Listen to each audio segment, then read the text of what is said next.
On va écouter Jean-Luc Mélenchon. Le groupe La France Insoumise vient de se réunir et de délibérer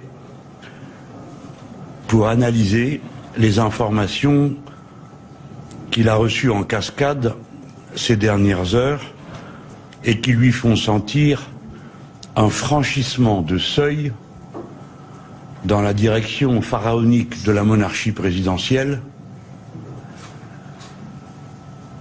telle qu'elle avait été mise en scène le soir de la pyramide du Louvre. Franchissement de seuil. Nous sommes convoqués pour une session extraordinaire dont aucune borne n'est prévue. Autrement dit, la session extraordinaire dont la convocation est le privilège du président ne prévoit aucune limite dans le temps. Pourtant, le gouvernement est maître de l'ordre du jour.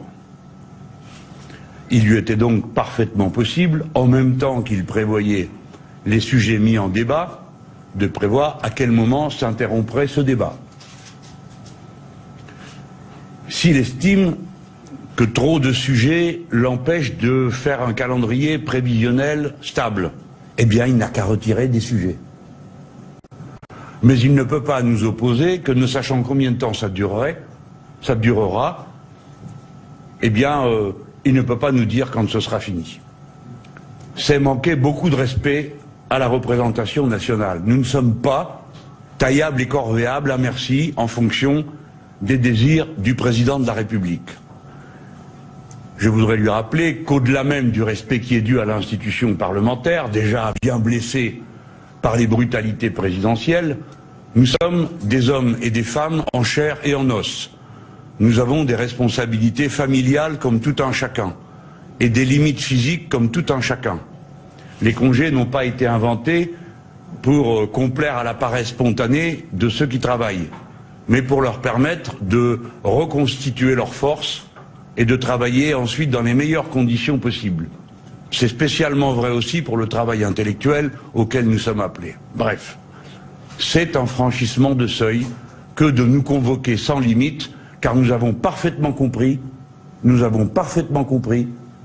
ce qui est à l'ordre du jour. C'est-à-dire qu'après nous avoir accordé royalement une semaine pour débattre du projet d'ordonnance, dont tout le monde sait qu'il est libellé dans des termes extrêmement généraux, et dont nous n'avons la connaissance que depuis mercredi dernier, eh bien une fois que nous aurons été convoqués, on nous dira, si vous faites durer le débat, c'est de votre faute si vous restez là tout le mois d'août.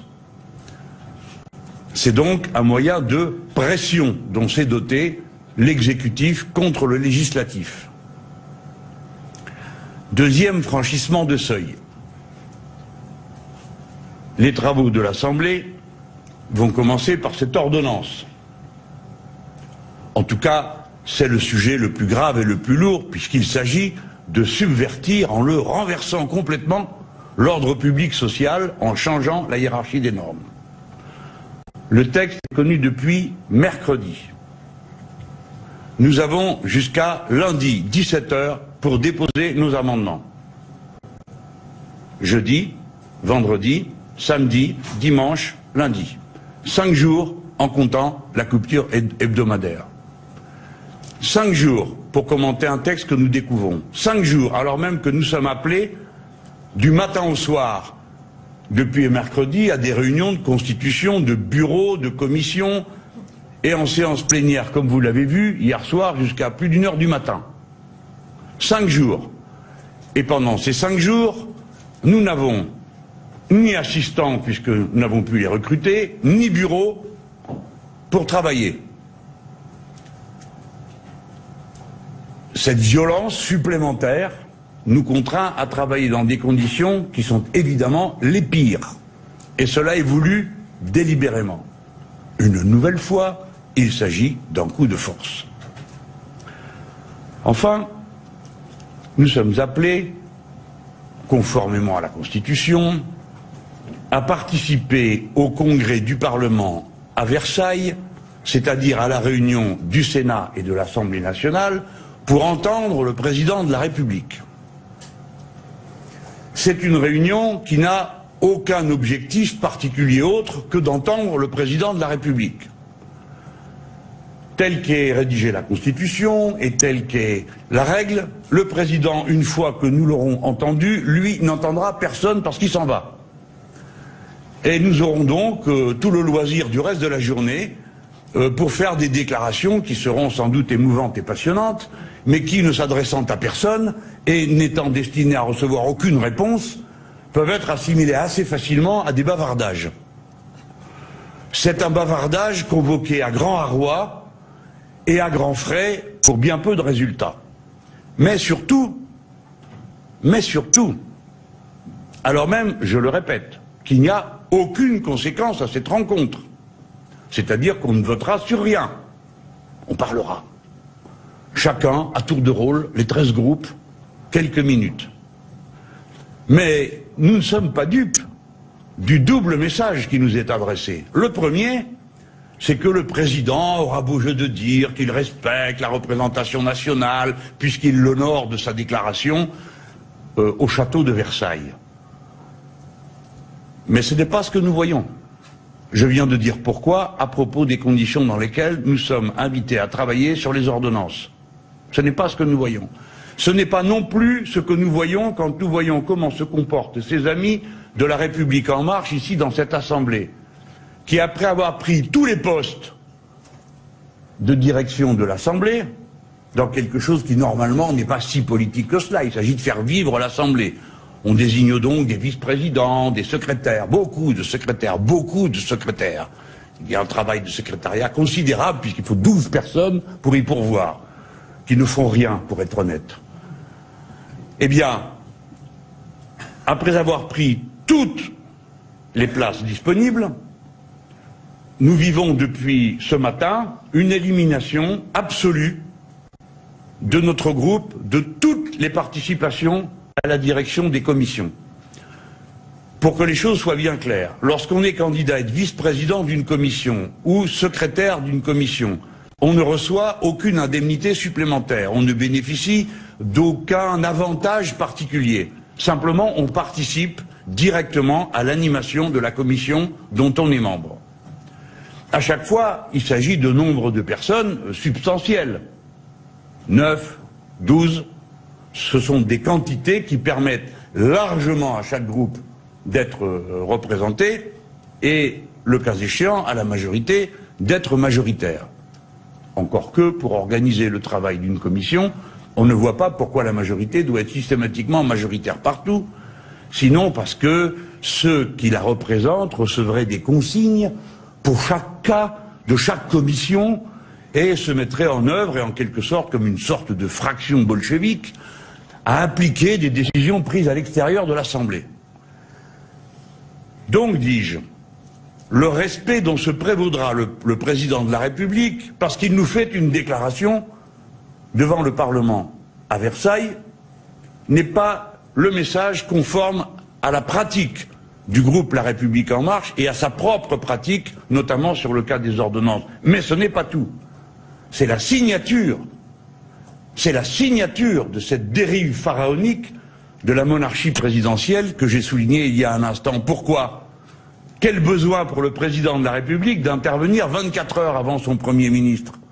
Nous comprenons parfaitement que le message politique essentiel, c'est qu'il parle avant l'autre, avant son collaborateur en quelque sorte, qui viendra lui nous régaler du même discours, on imagine qu'il va dire la même chose le lendemain, devant les assemblées, et notamment devant l'Assemblée nationale, et nous pourrons répondre, c'est la Constitution, au Premier ministre, après avoir ouï le président de la République. Nous comprenons que le message qui nous est donné, c'est celui de la prééminence absolue du président. Vous ne serez pas surpris d'apprendre à quel point nous sommes révulsés, nous, les partisans de la Sixième République et de la fin de la monarchie présidentielle. Nous pensions que cette élection, l'abstention massive qui s'est exprimée, le dégagisme total qui a dévasté les deux grandes organisations politiques qui portaient sur leur dos ces institutions, que ce message du dégagisme et de l'abstention avait été entendu. Eh bien oui, il l'a été, mais exactement au sens inverse de ce qu'on prévoyait. Et alors qu'on nous a beaucoup parlé de renouveau, de modernisation, eh bien le renouveau et la modernisation consistent à rendre plus pyramidal que jamais le système du pouvoir que nous connaissions jusque-là. Dès lors, que faire? Nous sommes profondément respectueux de notre République pour laquelle nous avons une passion que chacun connaît. Quand je dis notre République, je n'évoque pas de numéro. J'évoque l'idée républicaine. Et nombre d'entre nous, pas tous, ne sont pas insensibles à une certaine pompe républicaine qui, de temps à autre, permet de souligner la victoire que nous avons remportée sur l'Ancien Régime, les mœurs féodales et la monarchie. Mais pas comme c'est pour illustrer exactement le contraire, c'est-à-dire une sorte de régression. Quels sont les moyens dont nous disposons pour faire connaître et entendre notre protestation? De quels moyens dispose-t-on pour dire aux Françaises et aux Français « Attention, quelque chose d'important est en train de se passer ». Car M. Macron n'est pas un homme qui agit avec désinvolture, il agit avec calcul, avec méthode. Et sa pensée, comme vous le savez, est complexe au point que vous ne pouvez vous-même être capable de la capter dans une conférence de presse.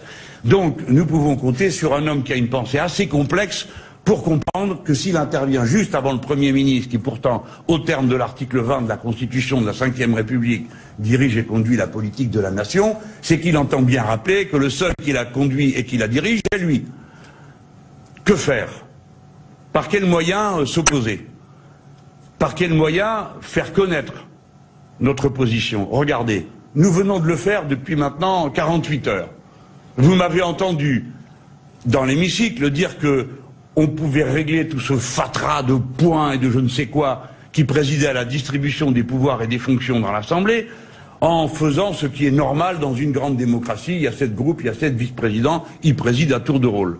Et vous avez vu comment, nonobstant une démonstration, suivi d'un chaos indescriptible dans lequel nous n'avons aucune espèce de responsabilité, mais où d'obscures querelles à l'intérieur du groupe Les Républicains, compliquées d'inimitié personnelle entre eux et le groupe La République En Marche, a fait que nous sommes restés jusqu'à 1 h du matin pour décider que les uns prendraient tout et les autres auraient juste le droit de les regarder passer. La violence que nous avons subie ne peut pas rester sans réplique. À notre tour, nous la retournons contre ceux qui nous la font subir.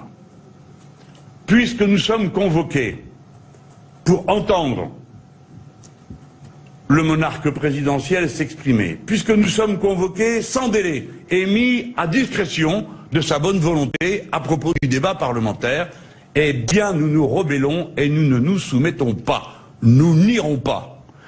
Et le seul moyen que nous avons de montrer la gravité, le sérieux que nous attachons à cette question du coup de force qui est en quelque sorte tenté. Un coup de force qui précède un coup d'état social avec le renversement de l'ordre public social. Un coup de force qui précède un renversement de l'ordre des libertés publiques avec l'introduction de l'état d'urgence dans la loi ordinaire. Tout ça en moins d'1 mois. Nous n'avons d'autres moyens pour faire connaître notre alerte, la gravité de la situation, que de dire que nous n'irons pas à Versailles. À Versailles, où au demeurant, nous ne sommes rien. Versailles, le lieu de la capitulation, Versailles, le lieu de la monarchie, Versailles, le lieu des Versaillais, mais par-dessus tout, quand nous sommes convoqués, noyés par ordre alphabétique, dispersés dans une salle dans laquelle il n'existe plus aucune organisation de la représentation politique, nous ne sommes rien. Nous ne valons quelque chose qu'en groupe. Nous ne valons quelque chose qu'en collectif, comme expression d'une pensée collective. C'est trop. Nous n'irons pas. Et nous lui demandons de réfléchir sérieusement à ce qu'il est en train de faire. Qu'il ne croit pas que nous n'avons pas compris. Et nous alertons les Français. Est-ce pour ça que vous avez voté? Est-ce que c'est ça que vous vouliez? Comme renouveau de la politique, que de voir quelqu'un qui était déjà un monarque plein de pouvoir se transformer en un pharaon? Non et non. Voilà pourquoi nous usons du seul moyen dont nous disposons. Ne pas y aller et par là même déconstruire subvertir le consentement à l'autorité sans lequel, en effet, il n'y a pas de République. Nous n'y consentons pas. Voilà. L'ensemble du groupe est à la disposition de tous ceux qui ne craignent pas une pensée moins complexe, qui peut s'exprimer dans une interview, dans une rencontre entre gens normaux, que nous sommes les uns et les autres. Tout notre groupe est là. Certes, ceux qui sont en région essayent de rentrer chez eux quand même avant l'attaque de la semaine prochaine. Ce n'est pas facile. Et je suis sûr que vous le comprenez. Nous envisageons peut-être de nous regrouper ou de donner à voir quelque chose lundi, sans doute sur une place publique, mais peut-être que nous ne le ferons pas. Nous ne sommes pas encore tout à fait au point, puis tout va tellement vite qu'il faut pouvoir assurer. Et si c'était le cas, alors nous irions à la place de la République pour y faire notre déclaration devant la République et devant le peuple. Parce qu'il nous semble que ce sont deux bons symboles, plus forts que ceux de Versailles.